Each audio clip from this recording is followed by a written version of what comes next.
Salut tout le monde, c'est Tonton Mika. Aujourd'hui, on continue ma série d'interviews de personnes que vous ne voyez pas dans les médias, mais qui méritent d'être connues. Je ne reçois pas des stars, je reçois des vraies personnes avec des vraies histoires et souvent des parcours incroyables. Et pour cet épisode, j'ai la chance d'accueillir Claire. Claire, c'est la sœur d'Arthur que vous avez déjà découvert sur la chaîne et vous allez voir, elle a aussi un vécu, une personnalité et une sincérité qui valent largement le détour. Alors restez bien jusqu'au bout parce que ça risque d'être à la fois touchant, drôle et inspirant. Bienvenue dans cette nouvelle interview.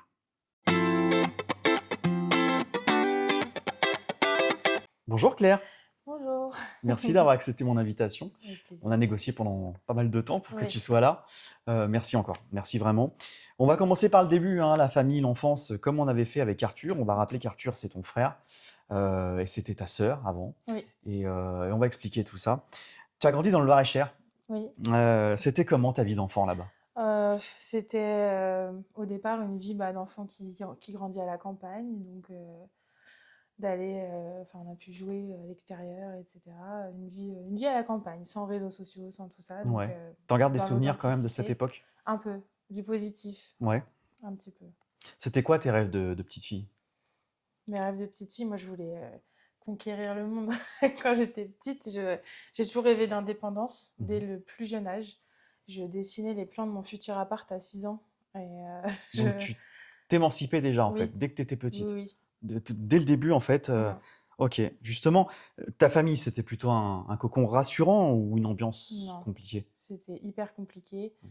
C'était déjà une cassure à cause du divorce de mes parents dont je Mmh. me souviens pas parce que j'étais très jeune, Ouais. mais néanmoins, voilà, c'était pas un schéma familial, classique et heureux, du tout. OK. Et si tu devais décrire du coup, cette enfance, en une image? Chaos, OK. ça en dit long. Ouais, ça en dit long parce qu'au début tu nous dis que justement c'est idyllique en fait et que c'est la campagne Bah et c'est un monde merveilleux, mais si on ressort, c'est le chaos. C'est dû vraiment à ce divorce? C'est ce divorce qui a L'origine, oui, ouais. c'est ça. L'origine, c'est que mes parents se séparent. Ma mère rencontre un homme Mmh. qui a été une personne extrêmement néfaste, en fait, pour nous. Ouais. Tu grandi avec Arthur. Oui. Quel genre de frère c'était à ce moment-là? J'ai pas énormément de souvenirs de notre enfance parce que je pense que j'ai occulté pas mal de Ouais. trucs. Mais je sais quand on était petits, on n'était pas hyper proches. Enfin, on l'était sans l'être, en fait. On a toujours joué ensemble, on a toujours passé des moments Mmh. ensemble, mais je pense que j'étais la petite sœur, Alors vous irez voir l'interview d'Arthur parce que c'est exactement ce qu'il nous disait, la ouais. même chose de l'autre côté. J'étais la Mmh. petite sœur insupportable, pendant longtemps et enfin, j'ai toujours eu un caractère plus fort, enfin plus marqué, que lui, Mmh.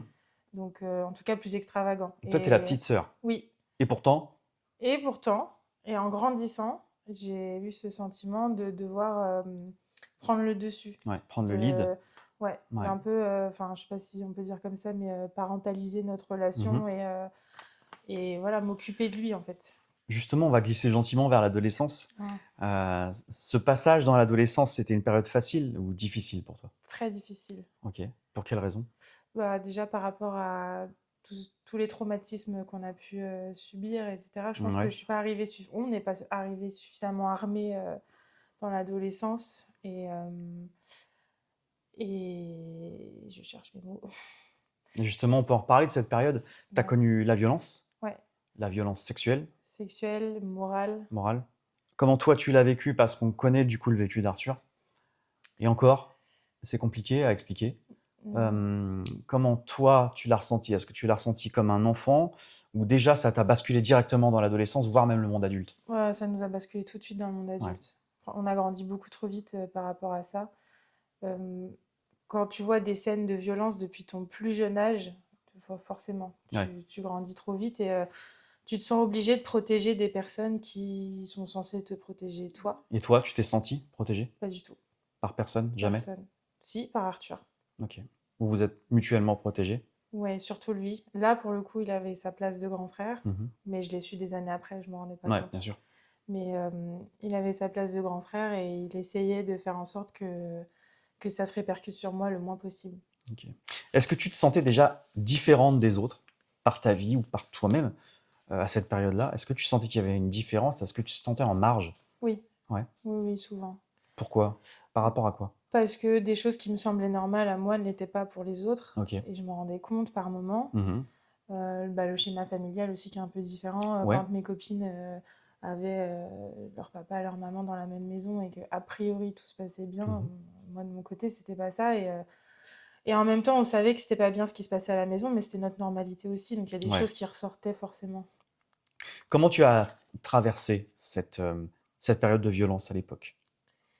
Euh, Moi je sortais beaucoup, je Mhm. m'émancipais encore plus et je cherchais vraiment à partir en fait. Et dès que j'en ai eu l'occasion, très Ok. jeune, je l'ai fait parce que je supportais pas d'être Sans rentrer dans le pathos, c'était de quelle période à quelle période? Pour toi, de quel âge à quel âge? de mes 4 ans à peu près à mes 12 ans, je Ok. dirais. Ouais, donc 8 années Ouais. intenses. 8 années que t'as oublié ou c'est impossible d'oublier? J'ai occulté, Ok. mais ça se répercute encore sur ma vie d'adulte Ok. par On va en parler justement. ouais. Euh, on va parler de ta vie d'adulte, enfin de début d'adulte en OK. fait. T'as grandi dans le 41, mais t'es arrivé en Touraine pour tes études Oui, avec Arthur, si je me trompe pas. avec Arthur au début. Mhm. C'était quoi ton état d'esprit en changeant de milieu comme ça? Moi c'était l'excitation totale. Toujours cette émancipation et ce Oui, besoin de... bah j'étais C'était le Graal, quoi. ouais un peu Ouais. parce que j'avais accès à une vie d'adulte en ayant seulement 15 ans. Et justement, en sortant de tout ce que tu nous as raconté, ton rapport aux relations amoureuses à cette époque, il ressemblait à quoi? Très complexe. Avec du recul, Mhm. en fait, je pense que ma réaction face à ce traumatisme-là, ça a été de m'hypersexualiser et d'hypersexualiser toutes les relations que je pouvais avoir Ouais. et de chercher ce que je croyais être l'amour auprès des hommes alors que ça passait par le physique. Tu Et cherchais à combler des vides? oui, Ouais. Peut-être même à t'anesthésier avec ces relations, carrément. à Et oublier? à rechercher l'amour que moi j'ai pas ressenti Ouais. étant petite aussi, Mhm. mais par le biais de l'hypersexualisation, donc c'était forcément un peu malsain au final. Du coup, tu as un peu de recul maintenant. Oui, Est-ce que tu dirais que tu es passé par une phase d'autodestruction carrément. Oui, oui. en multipliant les conquêtes, En notamment? multipliant les conquêtes, en ayant beaucoup d'addictions. Mhm. Je pense au tabac, je pense Ouais. à la nourriture, je pense à l'alcool à une certaine période aussi. Mais Des TCA? des TCA beaucoup, Ok. encore aujourd'hui Ouais. d'ailleurs. Mais, euh, mais oui, oui, c'était vraiment pour m'anesthésier de... Est-ce que tu as été suivi à l'époque, psychologiquement, psychiquement? Est-ce que tu as eu des aides? Non. En fait, il y a eu une tentative. Ouais.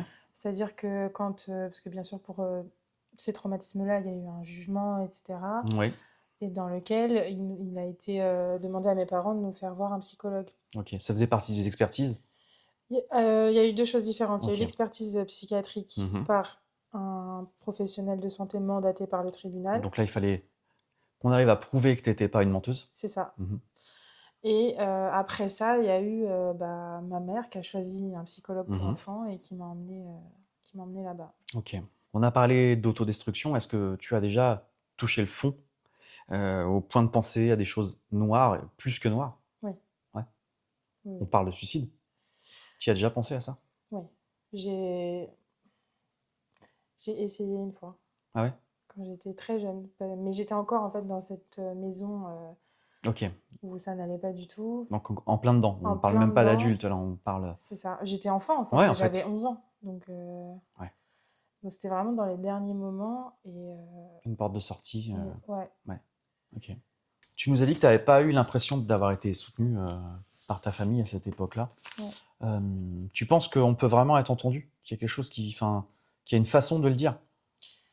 Faut que ça sorte, mais je pense surtout qu'il faut pas le garder pour soi parce Mhm. que moi je ressentais de la honte. Ok. Je pense qu'Arthur aussi, Ouais.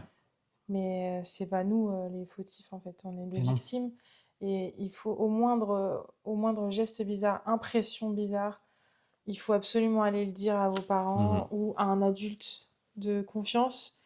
Et si jamais cette personne remet en question votre ressenti, changez de personne. Dites-le à quelqu'un d'autre, mais il ne faut pas rester comme ça. Ouais. Il y a une reconstruction derrière tout ça, Oui, forcément. heureusement. À quel moment tu as commencé à te reconstruire vraiment et est-ce que tu penses que tu es en phase de reconstruction? Je pense que je suis en phase de reconstruction parce Mhm. qu'aujourd'hui, j'ai assez de... Je me suis beaucoup intéressée à tout ce qui est développement personnel, Ouais. etc. Donc, je pense avoir fait du chemin émotionnellement, Mmh. mais il restera toujours des traces, il restera toujours Ouais. des séquelles de ça. On peut pas, enfin, ça marque à vie, en fait. Ce qui est fou, c'est que la justice force pas, les victimes à être aidées. Mais non, Ça, non. c'est enfin En tout cas, à l'époque, non. alors que le Peut-être. condamné, lui, il va être aidé en prison. Ah bah oui. Ou même s'il va Il pas y en a prison même pas d'ailleurs. été d'ailleurs. Mais oui, aujourd'hui, je pense que je suis en phase de reconstruction. Déjà parce que je sais mieux qui je suis, Ouais. je l'assume plus Mmh. et je suis capable aujourd'hui de prendre du recul sur mes émotions et de les comprendre. Est-ce qu'il y a eu un déclic, un truc qui t'a fait reprendre confiance en toi? Pas un événement, rien? Ça s'est fait avec le temps? Ça s'est fait avec le temps, ouais. OK. Et aussi avec des rencontres, des personnes qui, elles, étaient bienveillantes et m'ont rassurée, m'ont donné l'amour Mmh. que j'ai pas forcément eu. OK. Justement, aujourd'hui, tu es en couple? Oui, Est-ce que tu peux nous en dire plus sur la personne avec qui tu vis? avec une femme, OK. du coup. Est-ce que tu penses que ça, on va pas se mentir, tu t'es posé la question du fait que ça venait d'un traumatisme par rapport aux hommes ou pas? Je me suis posé cette question, sauf qu'en fait, ça a toujours été là. OK. Donc, je suis pas sûre que. Une bisexualité qui était présente? Oui, OK. oui. Et finalement, Que je voulais pas accepter, ouais. enfin, que j'avais du mal à comprendre et je pense Mmh. que j'avais pas de place dans ma tête pour ça non plus. Mmh. Et puis en fait, à chaque relation hétérosexuelle, à Ouais. chaque fois, ça finissait par capoter, en Ouais, donc il y a de partie quoi à se poser cause des de ça. questions. Ouais. Donc, Tu l'as découvert, quand justement cette attirance vers les femmes? j'étais vraiment petite, hein. Ouais. Je pense comme tous les enfants, je sais pas, quand on voit une chanteuse à la télé ou qu'on regarde un film Oui, ou c'est quelque ça. chose comme ça. Donc, Au début, on se dit: «Ah, j'aimerais bien lui ressembler», puis finalement, en fait, mmh, non, c'est pas mmh, que je veux lui ressembler, c'est c'est qu'il ça, y a une attirance. oui. OK.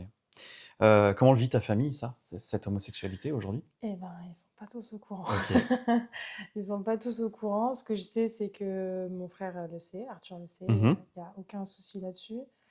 Je pense que mon père n'aura pas de problème non plus à ce sujet.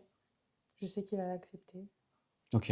Il est un peu stressé vis-à-vis de la réaction de ma mère, mais voilà. Tu nous as dit aujourd'hui que tu es en couple, tu te considères en couple. Oui, Est-ce que tu dirais que c'est la vraie première relation où tu es toi?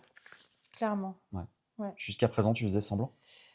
Pas tout le temps, OK. parce que j'ai quand même eu des sentiments amoureux pour les personnes Oui, avec ça qui n'empêche pas. j'étais. Ouais, bien sûr. Mais je sentais qu'il manquait quelque chose, il y avait quelque chose qui collait pas, Mmh. parce que je me suis menti à moi-même beaucoup de temps, hein, donc forcément, voilà, Pas simple.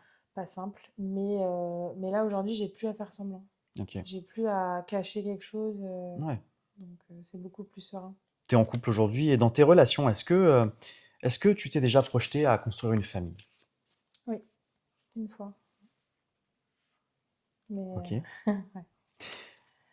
On parle de maternité? On parle de maternité. Est-ce que tu y as déjà pensé? Oui, Oui, je oui, le oui, sais, mais oui. je fais semblant de ne pas savoir, mais je sais que tu as voulu. Et aujourd'hui, c'est quelque chose qui est encore présent ou? C'est une idée que j'ai un peu abandonnée. OK. Bah enfin, déjà parce que j'ai 30 ans et que je Ouais. me dis que l'horloge tourne et que ça va devenir de plus en plus compliqué. Mmh.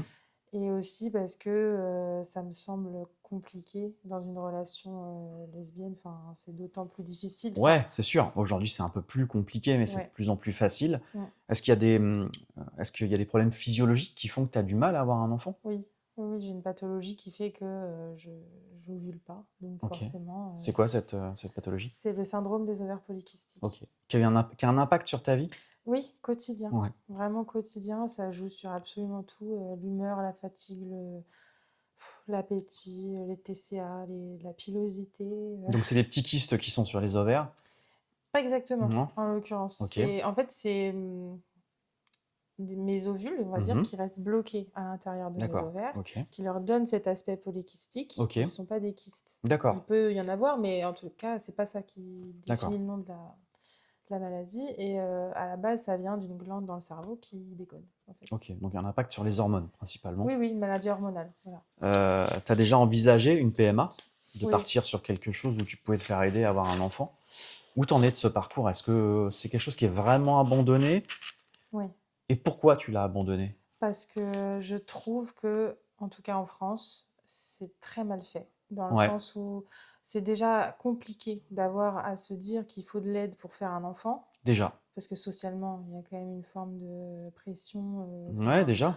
le fait de pas, on se sent vite honteux de pas savoir faire un enfant par soi-même. Oui, Et quand on a affaire à des professionnels de santé qui nous disent qu'il faut maigrir, qu'il faut en même temps arrêter de ouais, fumer, qu'il faut avoir des habitudes de vie, ouais. etc., et qu'on nous demande des examens extrêmement invasifs, Très violent même. douloureux, Ouais, que je qualifierais effectivement de violents ouais, pour en avoir fait ouais. un, ça crée des obstacles qui semblent insurmontables. En tout cas, pour moi, ils sont insurmontables. Tout ce parcours a l'air violent, Ouais, même parler de violence gynécologique, hein, parce que oui, oui. c'est douloureux au point où c'est plus qu'intrusif en fait. C'est extrêmement, oui, oui, Et ça c'est, a l'air même pour certains praticiens volontairement rabaissant en fait. oui. D'autant Mm. que dans d'autres pays, l'anesthésie est proposée, pas chez Ok. nous. Donc toi, ouais, ouais, voilà. Voilà. Ouais. Toi, ce qui te dérange plus, c'est plus ce côté médical que le regard des autres finalement. Oui, Ouais. exactement. Oui, c'est ça. Ok. Donc cette maternité, tu as trouvé un palliatif aujourd'hui à cette maternité, une façon d'avoir quand même un petit enfant, un petit quelque chose à aimer. Oui. Donc oui, quand mon neveu est né, Le donc petit Kevin dont on a parlé avec Arthur. voilà, j'ai ressenti un amour très intense Mhm. d'un coup, comme une décharge. Ouais, Et du coup, oui, je pense que c'est aussi une façon d'être mère entre guillemets. il n'y a pas eu une forme de jalousie au début? Si, la grossesse. Alors, c'est bizarre comme phrase, la Mm. grossesse de mon frère. Ouais, Je l'ai mal ouais, vécue. parce qu'Arthur est maman. Voilà. Parce qu'en plus, on s'amusait souvent à dire quand on était plus jeune que ce serait sûrement moi qui aurais un enfant en premier, bien que je sois la petite Bah ouais, c'est sœur. vrai. Ouais, Enfin, le ouais, parcours ouais, était entre guillemets ouais. plus Mm. logique. Et en fait, pas du tout. Et ouais, je l'ai très très mal vécu. Et puis quand il est né, ça a switché. Tout de suite. Ouais. Ouais, j'étais très présente dans sa vie de bébé, de petit garçon. J'essaye d'être là le plus possible dès que je peux, même si j'habite plus à côté. Ouais, mais bon. Mais voilà, j'essaye d'être présente et c'est pour moi une autre façon d'être maman, Ouais, entre guillemets, ouais, entre guillemets. Par procuration. par procuration. Ok. Avec le recul, les épreuves que tu as vécues dans ton enfance, adolescence, j'ai même du mal à dire adolescence parce que c'était plus enfance, il n'y a pas eu Ouais, d'adolescence finalement. non. Vous avez été envoyé directement dans le monde adulte. Donc avec ce vécu-là, avec ce vécu où tu as cherché à trouver l'amour par plein de façons différentes, Mm. je parle l'amour avec un spectre très large, et cette reconstruction aujourd'hui, euh, qu'est-ce que tu as appris sur toi-même? Qu'est-ce que Claire t'a appris? J'ai appris du positif aujourd'hui que je mérite qu'on m'aime pour ce que je suis, Mhm. que je suis quelqu'un de fort parce que pour, Ouais, enfin, je trouve que ça aurait pu être bien pire, ça aurait pu mal tourner, je ouais. veux dire, En j'aurais fait, pu mal c'est pas tourner. du pathos, hein, on peut le dire, hein.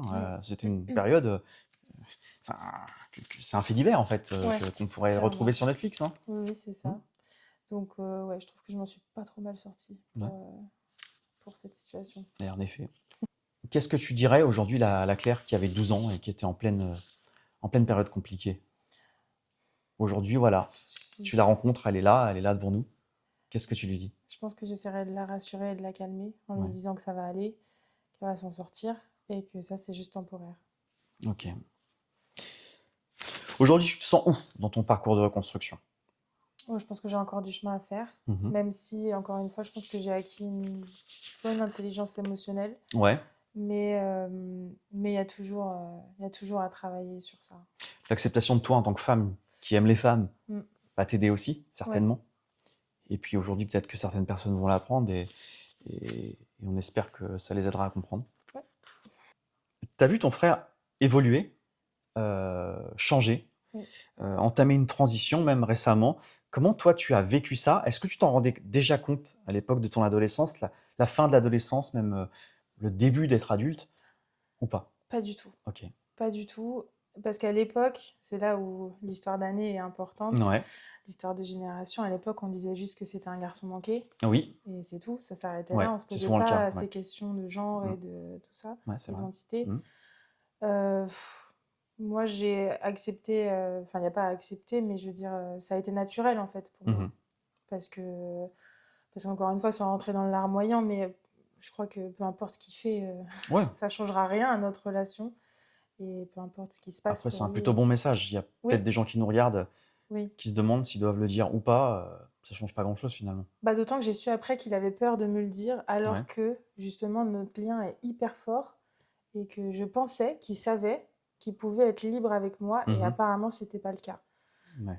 Donc je pense que ça fait peur à tout le monde malgré le lien qu'on peut Ouais, j'ai avoir. l'impression. Mais, si on reste sur Arthur, qu'est-ce que ça a changé dans votre relation, en fait, que ce soit ton frère finalement et pas ta sœur? Bah, ça nous a rapprochés encore Mmh. parce que je le comprends mieux. Ouais. Et en fait la façon de le dire a été naturelle, enfin c'était pas, C'est lui qui te l'a dit? c'est moi qui ai posé la question parce que j'ai remarqué des T'as remarqué? choses. Et c'est venu très naturellement, il y a pas eu de grande annonce, de moments hyper, Et dis-nous stress comment tu lui as dit? Enfin, parce que c'est bah, étonnant. c'était très enfantin, en Ouais, fait. OK. Je lui ai dit, voilà: «J'ai remarqué que, tu parlais de toi au masculin, que tu te genrais au masculin. J'ai remarqué que tu masquais ta poitrine. Est-ce Mmh. que tu as quelque chose, à me dire que je dois savoir?» Et voilà, la OK. réponse a été claire. Est-ce que tu penses que le fait qu'Arthur accepte qui il est, ça t'a aidé toi aussi à accepter qui tu étais? Oui, clairement. OK. Surtout venant de quelqu'un comme Arthur qui a toujours eu du mal à être lui-même devant tout le monde. Mmh. Le fait qu'il s'affirme et que je le vois en plus au fur et à mesure de Ouais, sa transition, prendre confiance en lui et prendre de l'aplomb, ça m'a beaucoup aidée moi aussi. OK. C'est quoi ta vision de l'avenir? Tes rêves pour la suite? Mmh, j'espère, changer de travail Ouais, déjà. Enfin, j'aime mon travail, mais on en a pas parlé, tu fais quoi? je suis secrétaire médicale dans un laboratoire, d'hôpital. OK, rien de transcendant. C'est intéressant, OK. mais c'est un peu j'aime bien dire que c'est un peu Shutter Island, là où je travaille. C'est pas normal, comme Ah entreprise, ouais? je pense. Ouais, ouais. C'est un peu décalé, c'est un peu, c'est stressant, c'est Mmh. très stressant. Il y a voilà, des personnes qui sont, pas très positives pour moi et voilà. Ton métier t'oblige à beaucoup de relations humaines, finalement. Oui, Est-ce que tu penses que ton passé, a une incidence, sur tes relations avec les autres dans le travail? oui. Ouais, Je me sens très, très vite surchargée, OK. socialement parlant. Mmh. Donc c'est vrai que quand j'ai passé 8 heures ou voire 12 à côtoyer une trentaine de personnes plus mes patients, Mmh. ça peut Il être, y a une saturation? compliqué. Oui, oui, il y Ouais. a une saturation qui arrive rapidement et j'ai vraiment besoin de me reconnecter et d'être seule. Alors c'est quoi ton envie, du coup, professionnelle pour l'avenir? J'ai pas encore vraiment, réfléchi, je vois plutôt quelque chose de créatif. J'aimerais OK. bien, j'ai un sens créatif un petit peu, je sais pas comment on peut dire ça, Mmh. très présent en tous les Ouais, cas et du coup, j'aimerais bien, creuser dans cette voie-là. OK. La créativité, l'esprit, la spiritualité, c'est quoi ton rapport par rapport à la spiritualité, voire même à la religion? J'ai été religieuse pendant une petite dizaine d'années, OK. je dirais Ouais. et puis ça m'a apporté une ligne de conduite. Mmh. Ça m'a aidée, je pense, à ce moment-là, justement, c'était en plein chaos Ouais. et j'avais besoin de me raccrocher à ça, Tu croyais en quel texte? le Coran. Mmh. Et aujourd'hui, c'est plus quelque chose qui me correspond. En tout cas, ça correspond plus à mes habitudes de vie, à voilà, ma façon de voir le monde, Ouais. mais ça m'a beaucoup aidée. En même temps, vu ce que les grandes religions, nous laissent transparaître par Oui, rapport, au monde queer en général, c'est ça. c'est vrai que ça donne pas forcément envie de croire et pourtant on a tous nos croyances individuelles. Donc ouais, c'est difficile de croire en une église ou une autre, Mmh. je comprends. La spiritualité, c'est pas que la croyance, c'est pas que l'église Ouais, ou que le Coran ou peu importe. Est-ce que tu crois en l'au-delà et est-ce que tu crois en autre chose? oui. OK. Oui, oui, je sais pas trop comment le définir, mais je pense avoir déjà eu des témoignages, flagrants de Tu penses que toi, tu ressens des choses? oui, assez souvent, mais je m'en rendais pas forcément compte. Mmh. Enfin, j'y prêtais pas attention, Oui, mais c'est surtout des intuitions OK. qui arrivent, comme des fulgurances, ça arrive et ça part, comme c'est venu. Tu as une incidence sur ta vie? Tu penses que tu peux suivre ces intuitions? Je pense que je peux le développer, je l'ai pas Ouais. encore vraiment fait, Mmh. mais parce que je sais pas tellement par où commencer, mais c'est vrai que ça se produit régulièrement et je pense qu'il y a moyen de développer S'il y a des médiums cette qui nous chose-là. regardent ou des gens, qui maîtrisent un peu, la spiritualité comme ça, les choses occultes, n'hésitez pas à nous le dire en commentaire, hein. Moi, je transmettrai à Claire, par où il faut commencer, par où on peut y aller, par où on peut débuter et ce qu'on peut faire pour développer tout ça. On va passer aux 2 dernières questions un petit peu plus légères. OK. Tu as le droit de me poser une question. Voilà. C'est à ton tour de faire l'interview inversée. Quelle question tu veux me poser? Elle est dure celle-là. Attends, je réfléchis. Ah, c'est pas la plus dure pour moi, c'est la deuxième la plus dure. C'est vrai? Ouais, Ah d'accord. ça peut être n'importe quoi, hein. Ça peut être intime, genre? Enfin intime, Ouais, ce que tu dans le veux, même genre que les je vais questions que répondre. tu me Ouais. poses? OK. Est-ce que tu as toujours su que tu étais homosexuel? Oui. OK. Oui, alors, oui et non, entre guillemets. Parce que moi aussi, en effet, bah, j'avais le modèle classique où je me disais, bah, il me faut une copine, voilà. Je dirais que c'est vraiment à l'adolescence où c'est venu. C'est au moment où tu as des désirs, en fait. Mmh. Où tu te rends compte que bah, les désirs, tu les as pas pour des filles. Oui. Mais avant ça, je me disais, voilà, il me faut une copine, ce sera une femme, et voilà, Et en fait, c'est à l'adolescence où ça a été assez rapide, hein, où je me suis rendu compte que non, j'étais attiré par les garçons, il n'y avait aucun doute, hein. Ouais. Donc, oui, j'ai pas eu de relation avec des femmes. OK. J'ai déjà embrassé une femme en boîte pour voir ce que ça faisait. Formidable. Et bon, ça fait rien. Euh, il n'y avait Forcément. pas de. Bah oui. Voilà. Donc, ouais, j'ai pas. Je suis impur, comme on dit. Voilà. Mm. Ouais, bah moi aussi alors. Ah, Bon, moi, j'ai une dernière question. oui. La baguette magique. Voici une baguette magique. Mmh. Oui, ceci est une baguette magique. Magnifique. Tu as une baguette magique, tu peux changer une seule chose dans ta vie. Une chose. Présent, passé, futur. Tu peux changer quelque chose, qu'est-ce que tu changes? Mmh. Physique, morale, ce que tu veux.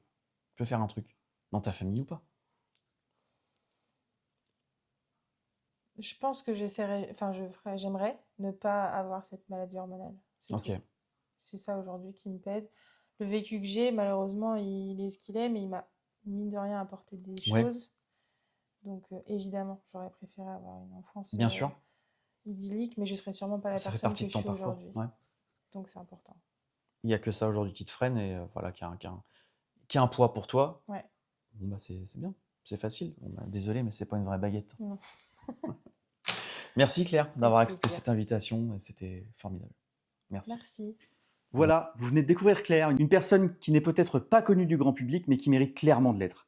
Merci à elle d'avoir accepté de se livrer avec autant de sincérité. Et vous, dites-moi en commentaire ce qui vous a le plus marqué dans son parcours. Si vous souhaitez communiquer avec Claire, laissez un commentaire, je transmettrai. Et comme d'hab, si l'épisode vous a plu, mettez un pouce, abonnez-vous, regardez la vidéo jusqu'au bout, et on se retrouve très vite pour une nouvelle rencontre, parce que les inconnus, souvent, ont bien plus à raconter que les stars. Salut tout le monde, c'était Tonton Mika, à bientôt.